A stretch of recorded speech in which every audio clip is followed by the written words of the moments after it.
दोस्तों हमने आज फुल स्कोर के अपने ऐप पे डाली थी एक क्विज, जिसको आपने दिया है बहुत तगड़ा रिस्पांस।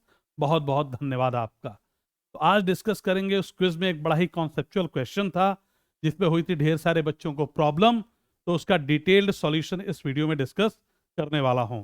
और जिन लोगों ने अभी तक वो क्विज अटेम्प्ट नहीं किया है, आपको मैं लिंक दे दूंगा डिस्क्रिप्शन में, आप क्विज अटेम्प्ट कर सकते हैं। तो एक बार क्विज अटेम्प्ट जरूर करिए और आपके सजेशंस बहुत इंपॉर्टेंट है ताकि हम क्विज को इंप्रूव कर सकें। एक आपका सजेशन था कि आपको हर एक क्वेश्चन का डिटेल्ड सॉल्यूशन चाहिए, तो कल से जो भी क्विज डलेगी उसका आपको डिटेल्ड वहां पे टेक्स्ट सॉल्यूशन प्रोवाइड किया जाएगा। और जो होगा एक बेस्ट क्वेश्चन, उसका सॉल्यूशन मैं कराऊंगा आपको क्लास में। ठीक, तो आइए चलिए स्टार्ट करते हैं। और भाई जिन लोगों ने अभी तक डबल में एडमिशन नहीं लिया है, कट ऑफ क्लियर हो रहा है, तो इंतजार मत करिए, बहुत तगड़ी वैकेंसी है, यही वो टाइम है डबल बनने का। तो पढ़ाई शुरू कर दीजिए। आइए दोस्तों देखते हैं ये क्वेश्चन। बात हो रही है कि भैया टोटल इलास्टिसिटी क्या होगी ऑफ डिमांड, डिमांड की, अगर fall in own price of the commodity, मतलब प्राइस गिर जाए कमोडिटी की, ठीक है, कॉजेज उसकी वजह से क्या हो, गिर जाए क्या, टोटल एक्सपेंडिचर। और अगर राइज हो जाए प्राइस, तो उसकी वजह से क्या हो जाए, राइज हो जाए टोटल एक्सपेंडिचर। सबसे पहली बात ये कि भैया क्वेश्चन है डिमांड चैप्टर का, राइट, और क्वेश्चन रिलेटेड है इलास्टिसिटी ऑफ डिमांड से। एक कॉन्सेप्ट है डिमांड चैप्टर का, इकोनॉमिक्स का, माइक्रो इकोनॉमिक्स। अब सबसे पहले इलास्टिसिटी ऑफ डिमांड से जाने से पहले हमें समझना पड़ेगा कि डिमांड की लॉ क्या है, डिमांड का नियम कहता क्या है। तो डिमांड का नियम ये कहता है कि अगर आप प्राइस बढ़ाते हो किसी भी चीज की, तो उस वस्तु की जो क्वांटिटी की डिमांड होगी वो कम हो जाएगी। और अगर आप प्राइस कम करते हो, उस वस्तु के जो क्वांटिटी की डिमांड होगी वो बढ़ जाएगी। इसको एक एग्जाम्पल से समझते हैं दोस्तों। मान लीजिए अगर दूध अभी मिल रहा है आपको 50 रुपीज किलो, ठीक है, और दूध मिलने लगे सीधा 20 रुपए किलो, तो आप कहेंगे भैया यही सही टाइम है खोया बनाने का, घर पे इस दूध से रसगुल्ले बनाने का, गुलाब जामुन बनाने का, और ये वो खीर बनाने का, जितने पनीर बनाने का, जितने भी आइटम्स हैं सारे दूध को आप यूज करना चाहोगे। आप क्या करोगे, पहले अगर आप 2 किलो लिया करते थे, तो हो सकता है अब आप 8 किलो ले लो या 6 किलो ले लो। बात समझ रहे हो? मतलब जैसे ही प्राइस कम हुई, क्वांटिटी बढ़ जाएगी। ये प्राइस है भैया, ये क्वांटिटी, ठीक। और अगर प्राइस बढ़ जाए बहुत ज्यादा, जो दूध 50 रुपया किलो है, अगर वह 150 रुपया किलो हो जाए, तो आप क्या करेंगे, आप कहेंगे भाई दूध के जितने भी अननेसेसरी यूजेस हैं वो खत्म कर दो, सिर्फ बच्चों को पीने के लिए देंगे हम, अब बड़े लोग नहीं पिएंगे दूध, अब चाय में भी कम ही दूध डालना, ठीक। तो तुरंत आप क्या कर देंगे, उसकी क्वांटिटी की डिमांड कम कर देंगे। ये है भैया डिमांड का लॉ जो मैंने आपको बताया। अब दोस्तों चलते हैं इलास्टिसिटी ऑफ डिमांड पे, यानी कि मांग की लोच। डिमांड की लोच क्या है, इलास्टिसिटी मतलब होती क्या है। कोई आपके पास गेंद है दोस्तों, वो अगर लेदर बॉल है, मारते हैं आप दीवार पे, क्या वापस आएगी? नहीं, थोड़ी सी आएगी। हम कहते हैं बहुत लेस इलास्टिक है।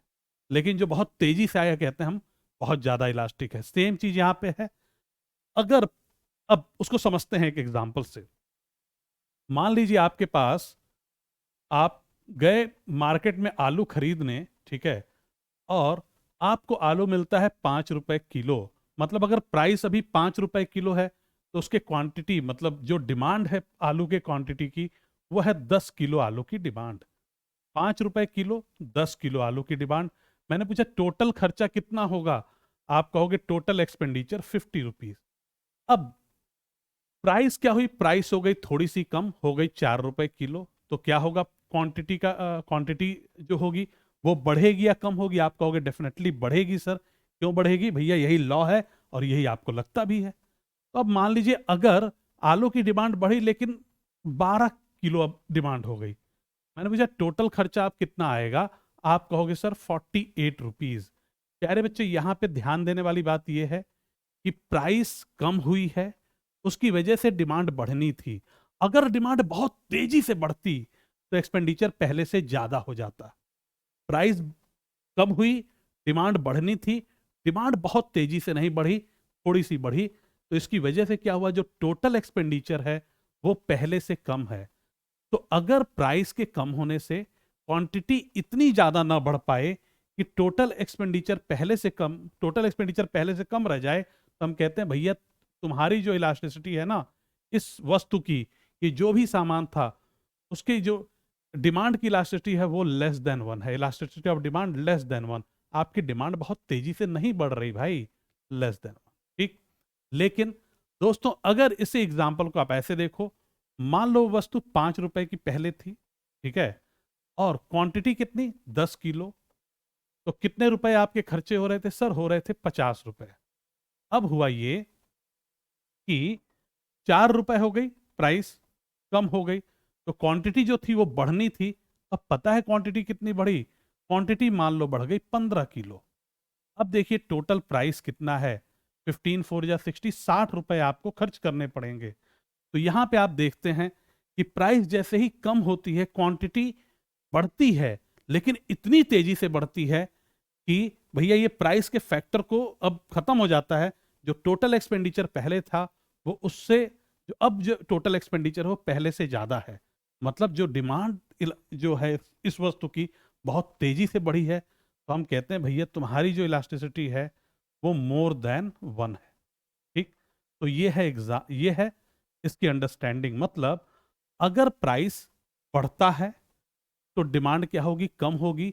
और अगर बहुत तेजी से कम हो जाए कि पहले एक्सपेंडिचर जितना हो रहा था उससे भी कम हो रहा है एक्सपेंडिचर, तो हम कहेंगे elasticity of demand more than 1, बहुत एक से ज्यादा है। लेकिन अगर प्राइस मान लीजिए बढ़ रही है और इलास्टिसिटी ऑफ डिमांड क्या होगी? सॉरी, क्वांटिटी जो होगी, जो डिमांडेड क्वांटिटी होगी वो कम होगी जब भी प्राइस बढ़ेगी, लेकिन बहुत ज्यादा कम नहीं हुई, थोड़ी सी कम हुई, तो जो प्राइस वाला फैक्टर है वो क्या करेगा? डोमिनेट करेगा। तो प्राइस बढ़ा तो टोटल एक्सपेंडिचर भी बढ़ जाएगा, क्योंकि क्वांटिटी डिमांडेड बहुत तेजी से कम नहीं हुई। ठीक। ये बार बार मैं वर्ड क्वांटिटी डिमांडेड नहीं बोल रहा हूं, क्यों डिमांड नहीं बोल रहा? क्योंकि एसएससी इस पे भी स्पेशली डब्ल्यू ने पूछा है कि क्वांटिटी डिमांडेड और डिमांड का अंतर क्या है, इसलिए यहां पे मैं क्वांटिटी डिमांडेड वर्ड ही यूज कर रहा हूं, वही समझिए आप अभी। ठीक है, इस वस्तु की कितनी मांग है। ठीक। खैर, तो इससे आपने देखा, एक क्लैरिटी आई आपको, elasticity of demand less than 1 कब हो सकती है और मोर देन 1 कब हो सकती है। क्या ऐसा भी है इलास्टिसिटी ऑफ डिमांड यूनिटरी हो जाए? बिल्कुल हो सकती है दोस्तों। उसके लिए मैं लेता हूं एक छोटा सा एग्जाम्पल, ध्यान से देखना आप लोग। मान लो कोई वस्तु है, प्राइस इधर क्वांटिटी, प्राइस है उसकी 4 रुपए, तो क्वांटिटी डिमांडेड जो है दोस्तों वो 9 यूनिट की है, 9 यूनिट। टोटल एक्सपेंडिचर कितना आएगा? आप कहोगे 4 9 जा 36 रुपीज। अब नई प्राइस जो हुई वो प्राइस कम हो गई, 3 रुपीज हो गई। टोटल एक्सपेंडिचर ऐसे बढ़ा, वो अब हो गया 12 यूनिट, कि 12 3 जा 36, राइट? पहले जितना ही एक्सपेंडिचर आ रहा है, प्राइस कम हो रही है, तो क्वांटिटी की जो जो जो भी डिमांड है उस वस्तु की वो बढ़ रही है, लेकिन वो ऐसे बढ़ रही है कि अभी भी टोटल एक्सपेंडिचर पहले जितना ही है। मतलब प्राइस और क्वांटिटी के जो कंपोनेंट्स हैं एक दूसरे को नलीफाई कर रहे हैं। ठीक है, इन दोनों केसेस में तो यहाँ पे पहले जितना ही एक्सपेंडिचर है, हम कहेंगे कि इलास्टिसिटी ऑफ डिमांड जो है वो इक्वल टू 1 है। प्राइस कम हुई, क्वांटिटी डिमांडेड बढ़ी, ठीक, लेकिन वो ऐसे बढ़ी कि पहले जितना ही खर्चा है, हम कहेंगे elasticity of demand equal to 1 है। तो ये जो आपने देखा इलास्टिसिटी ऑफ डिमांड, ये एक्सपेंडिचर मेथड के थ्रू हमने कैलकुलेट किया, उसी का क्वेश्चन भी था। एक आधे और मेथड है, परसेंटेज मेथड, जो बड़ा ही इंटरेस्टिंग है, और एक ज्योमेट्रिक मेथड। ठीक। खैर, ज्योमेट्रिक मेथड सिंपल। तो मेरे ख्याल से ये चीज आपको हो गई एकदम क्लियर। इस वीडियो करते हैं खत्म। ठीक, थैंक यू।